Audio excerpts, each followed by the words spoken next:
हाल ही में हमारी माताजी का निधन हुआ।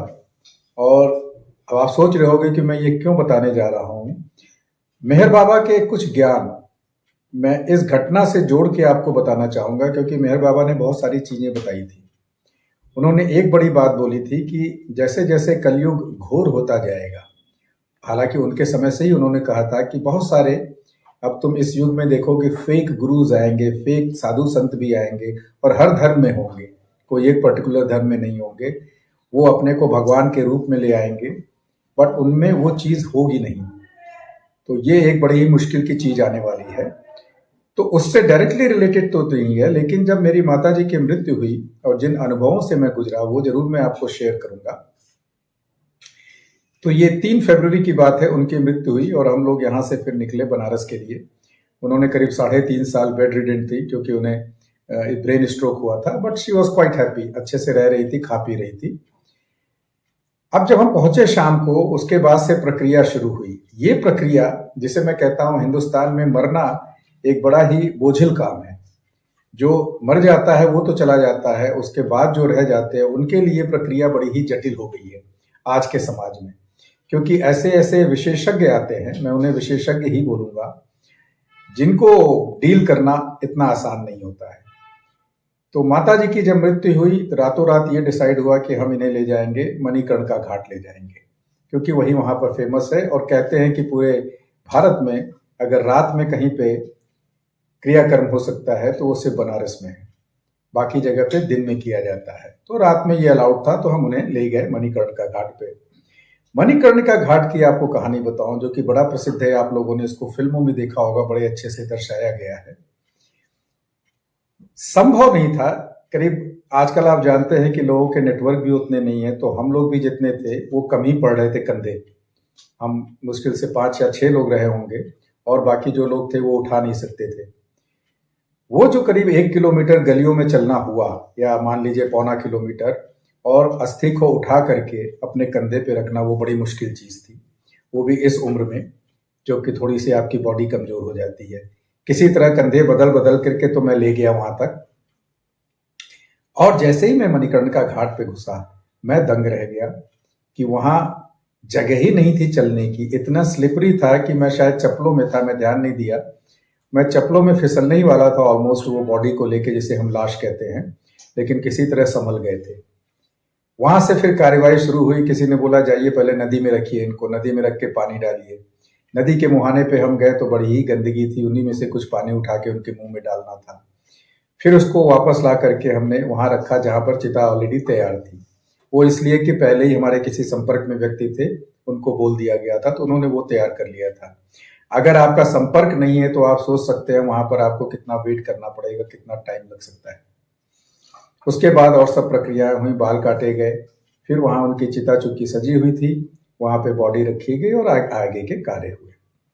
तो इन सब चीजों में 2-3 घंटे हो गए। लेकिन मणिकर्ण का घाट की आपको बात बता दें, बड़ी ही बुरी हालत में हमें देखने को मिला कि वहां पर ऐसा कुछ नहीं था जिसके लिए मैं गर्व महसूस करूं। हालांकि और शहरों में भी हमने देखा है, हमने इलाहाबाद भी देखा, लखनऊ के बारे में हमने सुना है, नोएडा तो हम यहाँ देखते हैं क्योंकि हम जाते रहते हैं जब भी किसी की मौत होती है अपनों की। तो एक बड़ा ही अच्छा सा उन्होंने सिस्टम बना रखा है, जो कि कोई सिस्टम वहां हमें नहीं देखा। अच्छी बात यह है कि हमने सुना कि शायद उसका एक्सपेंशन हो रहा है, शायद वहां पे उसको बेटर ढंग से किया जा रहा है, जो कि मेरा मानना है बहुत ही आवश्यक है। अगर काशी विश्वनाथ मंदिर इतना अच्छा हो सकता है, तो वहां पे मरने वालों के बाद जो लोग वहां उनकी बॉडी ले जाते हैं उनके लिए भी एक ऐसी जगह होनी चाहिए जहां पे RIP जो हम कहते हैं, रेस्ट इन पीस, एटलीस्ट वैसा मौसम क्रिएट करना चाहिए। तो अब आप जानते हैं जब हम लौट के आए तो उसके बाद अगले दिन कार्यवाही विशेषज्ञों की शुरू होती है। विशेषज्ञ क्या करते हैं, वो कहते हैं कि आपकी जो गुजरी हुई आत्मा है, यानी मेरी माँ, प्रेत लोक में फंस जाती हैं, इसलिए इनको पूर्वज लोक में, पितृलोक में जाने के लिए वो अपनी विशेषज्ञता को प्रदर्शित करते हैं। और वहां पे शुरू होता है पैसों का खेल। आपको पहले डील करना पड़ेगा, नहीं तो वो आपसे बहुत सारी चीजें मांगेंगे जो कि आप दे नहीं सकते। मैं बताऊंगा कैसे। तो हमने भी एक व्यक्ति को नियुक्त किया जिन्होंने हमारे पिताजी के इन कार्य में सहयोग किया था। एज यूजुअल वो पहुंचे, उनका जो भी डील होना था हो गया था। उसके बावजूद वहां पे जब आप उनके मंत्र सुनेंगे तो वो मंत्र तो कम पढ़ते हैं, जब उनकी कार्रवाई शुरू होती है वो एक ही चीज बोलेंगे, हे माँ, गाय से, धन से, जायदाद से, जितनी मेरी हो सकती है सामर्थ्य, उन सभी चीजों से मैं आपको प्रेतलोक से उस लोक के लिए मुक्त करने की कामना करता हूं, यथाशक्ति दान देता हूं। तो अगर आप उनके दान के शब्दों को देखेंगे तो आप डर जाएंगे, क्योंकि वो आपकी जायदाद, जमीन, स्वर्ण, गाय, गैया कुछ भी मांग सकते हैं और आप उसमें आपको वो रिपीट करने को बोलेंगे। और वो मुस्कुराते भी हैं, कई बार वो डर जानते हैं कि ये व्यक्ति डर रहा है, हालांकि डील हो चुकी होती है कि आप इतना पैसा लेंगे, बट फिर भी वो इन चीजों को दोहराने से रुकते नहीं हैं। वो अलग बात थी कि हम जब कर रहे थे तो हमने मन ही मन में उन चीजों के लिए बोला कि जो इनको दान हमने तय कर लिया है उसी दान में। तो ये पहले थे विशेषज्ञ, जहां पर ये सारा कार्य हुआ। उन्होंने अपनी मनमानी जो थोड़ी बहुत करनी चाहिए थी करी। उनका कहना था कि माता जी गई हैं तो मुझे कुछ आभूषण दे। उनका बोले भाई कोई आभूषण नहीं है, तो कुछ तो दे दें आप, ऐसा कैसे होगा, मैं अपनी पत्नी को जाके क्या दूंगा। तो ये बड़ा ही एक मजाक वहां पर है। और इस दरमियान मैं आपको बताऊं, हमारी बेटी ने एक बड़ी अच्छी बात बोली थी कि अगर आप ऐसा ये सब हो रहा है तो इसको चेंज कैसे किया जाए। मैंने बोला ये चेंज होगा जब पेरेंट्स, यानी कि मैं जो तुम्हारा फादर हूं, मैं खुद कह रहा हूं कि जब मेरी शरीर गिरता है, जिसे हम मृत्यु कहते हैं, उसको आप जो भी करिए, क्रियाकर्म जैसी भी परिस्थितियां उपलब्ध है, उसके बाद प्रणाम करिए, विसर्जित करिए और प्रणाम करिए भगवान के यहाँ, घर में जाके खुद पूजा करिए और आत्मा की शांति अगर आपको करवाना है तो करवाइए। बट उसकी जरूरत नहीं होती है, क्योंकि जो शरीर छोड़ देते हैं, अनुमन जो अच्छी आत्माएं होती हैं वो अपने आप ही शांत होती हैं। वो इतनी खुश होती हुई जाते हुए कि उन्हें इन चीजों की कोई आवश्यकता नहीं होती है। बट चूंकि ये कार्य पुराने जमाने से चला आ रहा है, आप इमेजिन करिए कि गांव में जब ऐसी मृत्यु होती होगी तो ये विशेषज्ञ कितने पैसे कैसे क्या लेते रहे होंगे। इसीलिए समाज की कई बार इतनी ज्यादा दुर्गति भी हो जाती है। चलिए, ये तो थे पहले जिन्होंने हमें शुद्ध किया। माना जाता है कि जो दाह संस्कार करेगा वो अशुद्ध हो गया था, तो मैं शुद्ध हुआ। अब शुद्धि के बाद दूसरे विशेषज्ञ आते हैं जो पहले विशेषज्ञ से थोड़े ऊपर के लेवल के थे। उन्होंने भी फिर अपनी डीलिंग वगैरह के बाद आगे की बात बढ़ी और जिस प्रकार के वो कार्य कर रहे थे, आप लोग जानते होंगे जो इस प्रक्रिया से गुजरे हैं। एक समय ऐसा आया कि मुझे उन्हें बोलना पड़ा कि आप कृपया फोन पे तो न बात करें, क्योंकि उन्होंने दिखाया कि मेरे पिता, पिता के पिता और पिता के पिता और मेरी माता, माता की माता, माता की माता, माता की माता, तीनों की पिंडलियां बना करके वो वहां पे रख रहे हैं। तो पिता और पिता के पिता का तो बना लिया, और पिता के पिता के पिता के समय अचानक फोन आ गया। तो मैंने कहा आपको ऐसा नहीं लग रहा है कि वो वेट कर रहे हैं, पिता के पिता के पिता, आपके एक फोन के लिए हम उनको वैसे ही छोड़ दें। तो उनको शायद बात समझ में आई, फिर उन्होंने उसको फोन का प्रयोग नहीं किया। कहने का ये मतलब है, आप में से जो भी समझदार है, इन प्रक्रियाओं को समझने की कोशिश करिए।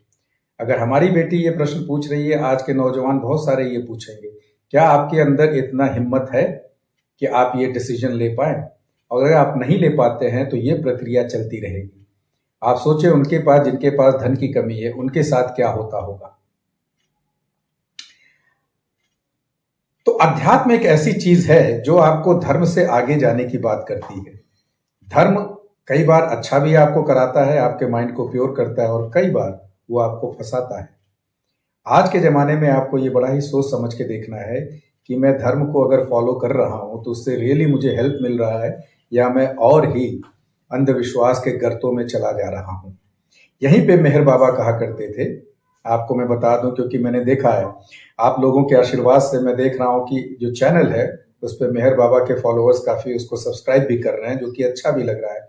बट ध्यान दीजिएगा, मेहर बाबा ने ये कहा था कि सिर्फ मेरी जय जयकार या मेरी पूजा मत करना, मेरे दिए गए ज्ञान को समझना और इम्प्लीमेंट करना, एक्शन में ले आना, उसी को अवेकनिंग कहते हैं। अवेकनिंग क्या है?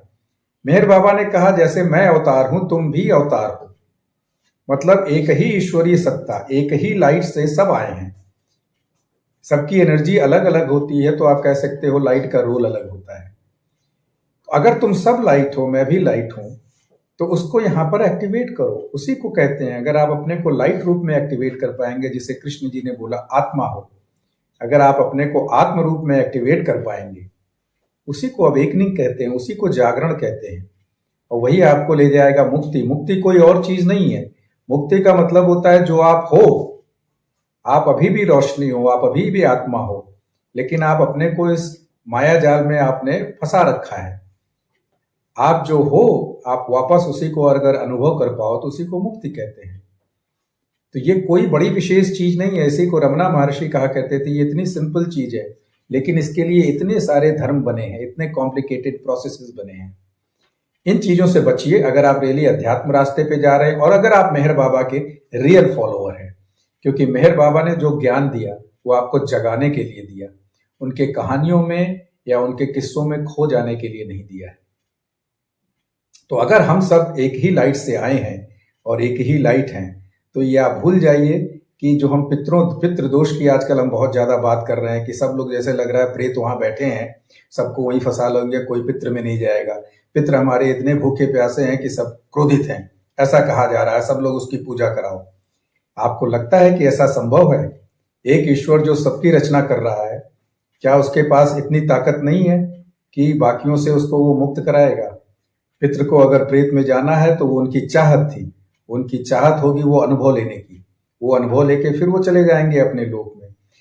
तो इसलिए आत्मा की शांति, आत्मा की प्रसन्नता के लिए प्रेयर करना बड़ी अच्छी बात है, बट बहुत ज्यादा अगर आप इन चीजों में जाते हैं तो ये आपकी अपनी समझ है, इसमें मैं कमेंट नहीं कर सकता, क्योंकि अगर आपकी वो समझ है तो आप उसमें रहिए। बट मैं आपको सिर्फ ये अवगत कराना चाहता था, मेहर बाबा की जो असली पूजा है वो है मेहर बाबा के ज्ञान को इम्प्लीमेंट करना जीवन में। और आज के ज़माने में ये सबसे ज़्यादा इम्पॉर्टेंट है कि आप अंधविश्वासों, जो फेक गुरुज हैं, जो दिखावा चल रहा है, उनसे ऊपर उठ करके मेहर बाबा के सच्चे फॉलोअर बनिए और उनके ज्ञान को समझने की कोशिश करिए। क्योंकि मैं फिर कहूँगा, मेहर बाबा जैसा ज्ञान किसी ने नहीं दिया जहाँ तक मेरी बुद्धि जाती है। इसलिए मैं कहता हूँ वो अद्भुत थे, वो रियली अवतार अगर कहते थे तो अवतार थे, और बड़े ही अद्भुत अवतार थे। शायद ये ज्ञान का मार्ग होगा इसलिए मैं ऐसा कह पाता हूँ। बाकी आप लोग का जब समय होगा या चल रहा होगा तो आप समझेंगे। यहीं पे मैं खत्म करता हूँ मेहर बाबा के इस संदेशों को, फिर आपसे बात करूंगा किसी और टेलीकास्ट में। थैंक यू, नमस्कार।